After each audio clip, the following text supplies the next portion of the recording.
سب سے پہلے آپ یہ ویڈیو سماعت فرمائیں، پھر اس کا جواب دیتے ہیں۔ آج بڑا شور مچایا جاتا ہے کہ رسول کی کتنی بیٹیاں، ہاں تاریخ میں اختلاف ہے، 1 یا 4۔ بعض لوگ ہمارے مومنین بھی گھبرا جاتے ہیں کہ جی 4 ہوگا تو کیا ہوگا، بابا 4000 بھی ہوتی تو کچھ نہیں ہوتا، بلکہ اور زیادہ فضیلت کی بات ہے یہ۔ وہ کس اعتبار سے کہ بیٹیاں اشرف الانبیاء کو بیٹیوں کے ساتھ اگر تھیں، اگر کی بات ہم نہیں کہہ رہے 4 تھیں، اگر تھیں، ہم کہتے ہیں 4 نہیں 400 تھیں تو کیا ہوا، اگر تھیں تو اشرف الانبیاء کو سب کے ساتھ اپنی جانب سے عدالت کا اظہار کرنا چاہیے تھا۔ اب اگر ان میں سے کسی کے لیے بھی نہیں فرمایا بضعۃ منی، تو اس کے معنی یہ ہے کہ یا تو یہ مانے معاذ اللہ کہ وہ نہیں تھی، یا تو یہ مانے کہ اشرف الانبیاء نے فرق کیا اولاد میں معاذ اللہ، یا یہ مانے کہ نہیں تھی، اور یا یہ مانے کہ وما ينطق عن الهوى ان هو الا وحی یوحى، جس پر وحی کے جو وحی کے بغیر کلام نہیں کرتا، اسے یہ کلام کرنے کا حکم اللہ نے دیا صرف فاطمہ کے لیے۔ تو اب اگر 4 ہو جائیں تو جناب سیدہ کی فضیلت اور مضبوط ہو جائے۔ آپ نے ویڈیو سن لی، میں ان کے اعتراض کی ذرا وضاحت کر دیتا ہوں۔ انہوں نے اپنے اعتراض میں 4 باتیں کہی ہیں۔ سب سے پہلی بات یہ کہی ہے کہ آپ صلی اللہ علیہ وسلم کی 4 بیٹیاں نہیں تھیں۔ دوسری بات، اگر ہوتی تو آپ صلی اللہ علیہ وسلم نے اپنی طرف سے انصاف کا معاملہ نہیں فرمایا کہ صرف فاطمہ رضی اللہ عنہا کے لیے فرمایا کہ یہ میرے جسم کا ٹکڑا ہے، باقی بیٹیوں کے لیے آپ نے نہیں فرمایا کہ یہ میرے جسم کا ٹکڑا ہے۔ تیسری بات کہ یا تو یوں کہیں کہ آپ صلی اللہ علیہ وسلم نے انصاف نہیں کیا اپنی طرف سے، یا آپ یوں کہیں کہ آپ صلی اللہ علیہ وسلم نے جو فرمایا کہ فاطمہ میرے جسم کا ٹکڑا ہے، فاطمہ تو بضعۃ منی، یا آپ نے وحی کے ذریعے فرمایا، اس لیے کہ وما ينطق عن الهوى ان هو الا وحی یوحى، کہ آپ کی جو بات بھی ہوتی ہے وہ وحی ہوتی ہے، تو آپ نے وحی کے ذریعے فرمایا کہ فاطمہ میرے جسم کا ٹکڑا ہے۔ چوتھی بات کہ اگر آپ علیہ السلام کی 4 نہیں 40 نہیں 400 نہیں 4000 بیٹیاں بھی ہو جائیں تو اس سے شیعہ کو کوئی فرق نہیں پڑتا، بلکہ اس سے حضرت فاطمہ کی فضیلت اور زیادہ ثابت ہوگی، اس لیے کہ آپ نے 4000 بیٹیوں میں سے صرف ایک بیٹی کے لیے فرمایا کہ میرے جسم کا ٹکڑا ہے اور باقی بیٹیوں کے لیے نہیں فرمایا، تو یہ تو حضرت فاطمہ رضی اللہ عنہا کے لیے اور زیادہ فضیلت کی بات ہے۔ اب آئیں اس کے جواب کی طرف، تو وہ یہ کہ جب حضرت علی رضی اللہ تعالی عنہ نے ابو جہل کی بیٹی جمیلہ سے نکاح کا ارادہ کیا، اس بات کا علم حضرت فاطمہ رضی اللہ عنہا کو ہو گیا کہ حضرت علی نکاح کرنا چاہتے ہیں، تو یہ آئیں آپ صلی اللہ علیہ وسلم کے پاس، کہا یا رسول اللہ میں زندہ ہوں، میں علی کے نکاح میں ہوں اور وہ میرے ہوتے ہوئے نکاح کرنا چاہتے ہیں۔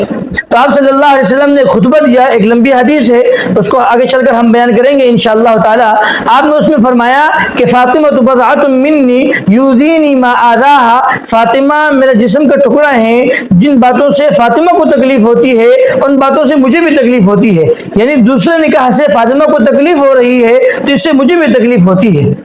تو جب حضرت علی رضی اللہ عنہ کو اس بات کا علم ہوا کہ آپ نے ایسا فرمایا ہے تو انہوں نے نکاح کا ارادہ ملتوی کر دیا، نکاح کا ارادہ ترک کر دیا اور نکاح نہیں کیا۔ تو جو آپ نے فرمایا کہ فاطمہ رضی اللہ عنہا یہ میرے جسم کا ٹکڑا ہے،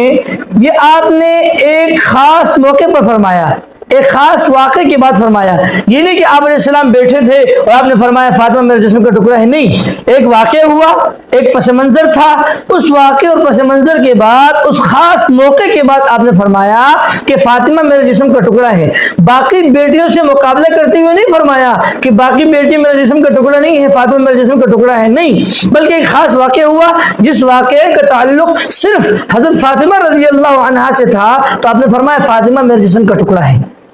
یہ ہے پوری حدیث۔ اب آتے ہیں آپ کی 4 باتوں کی طرف۔ آپ نے سب سے پہلی بات یہ کہی کہ آپ صلی اللہ علیہ وسلم کی 4 بیٹی نہیں تھی۔ دلائل تو بہت سارے ہیں، ہم 2 دلائل دیں گے، ایک قرآن سے، ایک آپ کی اپنی کتاب سے۔ قرآن میں ہے یا ایھا النبی قل لازواجک وبناتک ونساء المؤمنین، اے نبی آپ فرما دیجئے اپنی جو ہے بیویوں سے اور اپنی بیٹیوں سے اور مومنوں کی عورتوں سے۔ تو آپ نے فرمایا اللہ نے فرمایا اپنی بیویوں سے، آپ علیہ السلام کی بیویاں تو زیادہ تھیں، اس میں کوئی شک نہیں ہے، فرمایا اپنی بیٹیوں سے، وہ بناتک جمع کا لفظ ہے، اس سے معلوم ہوا کہ آپ صلی اللہ علیہ وسلم کی ایک بیٹی نہیں بلکہ کئی بیٹیاں تھیں۔ دوسری دلیل آپ کی اپنی کتاب اصول کافی باب ما جاء فی مولد النبی صلی اللہ علیہ وسلم میں لکھا ہوا ہے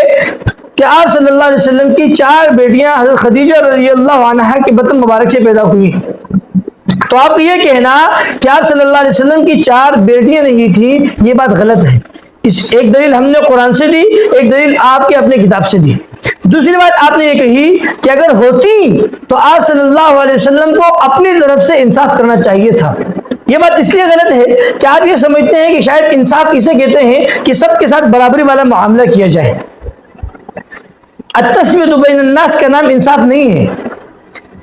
آپ یہ کہنا کہ فاطمہ کے لیے فرمایا بضعۃ منی، تو باقی بیٹیوں کے لیے بھی فرمانا چاہیے تھا کہ یہ میرے جسم کا ٹکڑا ہے۔ آپ نے صرف فاطمہ کے لیے فرمایا، باقی کے لیے نہیں فرمایا۔ دیکھیں یہ جو آپ نے فاطمہ رضی اللہ عنہا کے لیے فرمایا کہ یہ میرے جسم کا ٹکڑا ہے، یہ ایک خاص موقع پر فرمایا، ایک خاص واقعے کے بعد فرمایا جب حضرت علی رضی اللہ عنہ نکاح کا ارادہ کرنا چاہتے تھے۔ بقیہ داماد سے ایسی کوئی شکایت تو نہیں آئی تو ان کے متعلق نہیں فرمایا۔ ہاں بقیہ بیٹیوں کے لیے، باقی بیٹیوں کے لیے اور فضیلتیں ثابت ہیں، حدیث کی کتب اور تاریخ ان سے بھری پڑی ہے۔ مثلا جب حضرت عثمان رضی اللہ عنہ کے نکاح میں آپ صلی اللہ علیہ وسلم کی جو دوسری بیٹی تھی وہ فوت ہوئی تو آپ نے فرمایا لو کانت لنا ثالثہ لزوجناها عثمان، اگر تیسری بیٹی اس وقت ہوتی تو میں ان کا نکاح بھی عثمان سے کرواتا۔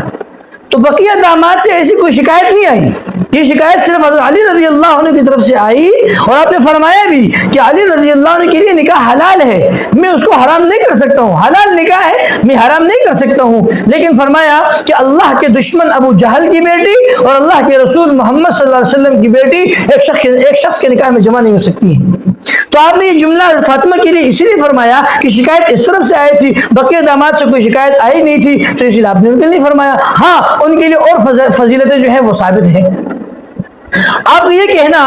کہ یہ بات آپ صلی اللہ علیہ وسلم نے وحی کے ذریعے بیان فرمائی، اس لیے کہ آپ کی ہر بات وحی ہوتی ہے جو آپ کی تیسری بات ہے۔ تو دیکھیں وحی کا تعلق احکام الہیہ سے ہے اور امور الہیہ سے ہے اور ان احکامات سے ہے جن کا تعلق دین سے ہے۔ آپ صلی اللہ علیہ وسلم جیسے ایک نبی تھے، ایسے آپ ایک والد بھی تھے، آپ ایک شوہر بھی تھے، آپ کی ایک نجی زندگی بھی ہے، آپ کی گھریلو زندگی بھی ہے۔ آپ صلی اللہ علیہ وسلم ازواج مطہرات کے ساتھ بیٹھ کر باتیں فرمایا کرتے تھے، آپ اپنی بیٹیوں کے ساتھ بیٹھ کر باتیں فرمایا کرتے تھے، یہ ایک نجی زندگی ہے۔ اس نجی زندگی میں کوئی حکم الہی آیا ہو وہ الگ بات ہے، ورنہ جو ان و الا وحی یوحا کا تعلق ہے وہ امور الہیہ سے، احکام دینیہ سے اس کا تعلق ہے، نجی زندگی کے ساتھ نہیں ہے۔ ہاں اس نجی زندگی میں بھی کوئی حکم آیا ہو تو اس کا ہم ذکر نہیں کر رہے ہیں۔ تو آپ صلی اللہ علیہ وسلم کو یہ فرمانا کہ فاطمہ میرے جسم کا ٹکڑا ہے، یہ آپ کی ایک شفقت، ایک محبت، ایک جذبہ ہے جو کسی باپ کا اپنی بیٹی کے لیے ہوتا ہے۔ یہ اس جذبت اور محبت اور شفقت کا اظہار ہے اس جملے میں۔ دیکھیں حضرت فاطمہ رضی اللہ تعالی عنہا نے آپ صلی اللہ علیہ وسلم کا مکی دور بھی دیکھا ہے، مدنی بھی دیکھا ہے، آپ کے ساتھ بھوک پیاس برداشت کی ہے، آپ کے ساتھ تکالیف برداشت کی ہیں، آپ کی فضیلتیں جو ثابت ہیں وہ سر آنکھوں پر، اس سے کسی کا انکار نہیں ہے، لیکن ہم یہ کہنا چاہتے ہیں کہ ایک بیٹی کے لیے جو فضیلت ثابت ہوئی ہے اس سے یہ بات ثابت کرنا کہ باقی بیٹیوں کے لیے کوئی فضیلت ثابت نہیں ہے، یہ بات غلط ہے۔ جیسے حضرت عائشہ رضی اللہ عنہا کے لیے فرمایا کہ فضل عائشہ علی النساء كفضل السرير على سائر النساء، کہ حضرت عائشہ کی فضیلت تمام علی سائر الطعام، کہ حضرت عائشہ کی فضیلت تمام عورتوں پر ایسی ہے جیسے سرید کھانے کی فضیلت تمام کھانوں پر ہوتی ہے۔ تو جب آپ نے اس حدیث میں، آپ صلی اللہ علیہ وسلم نے اس حدیث میں حضرت عائشہ رضی اللہ عنہ کی فضیلت بیان کی تو کیا مطلب بقیہ ازواج کے لیے کوئی فضیلت ثابت نہیں ہے؟ یہ ثابت ہے، ہر ایک کے لیے اپنے مناسب فضیلت ثابت ہے۔ تو جیسے فاطمہ رضی اللہ عنہ کے لیے ایک فضیلت ثابت ہے، اس سے یہ بات ثابت کرنا کہ بقیہ بیٹوں کے لیے، باقی بیٹوں کے لیے کوئی فضیلت ثابت نہیں ہے، یہ بات غلط ہے۔ ایک کے لیے فضیلت کا ثابت ہونا یہ بقیوں کے لیے فضیلت کے ثابت نہ ہونے کی دلیل نہیں ہوتی ہے۔ حضرت فاطمہ رضی اللہ عنہ کے لیے جتنی فضیلتیں ثابت ہیں ان سب کا انکار نہیں، ان سب کا اقرار ہے، اور باقی بیٹوں کے لیے فضیلت کا انکار کرنا کہ ان کے لیے کوئی فضیلت ثابت نہیں ہے، اس بات کا انکار ہے، یہ بات غلط ہے۔ اللہ تعالیٰ سے دعا ہے کہ جو کچھ سنا اور کہا ہے اللہ تعالیٰ اس کو صحیح سمجھنے کی اور اس پر عمل کرنے کی توفیق نصیب فرما دے۔ والسلام ورحمۃ اللہ وبرکاتہ۔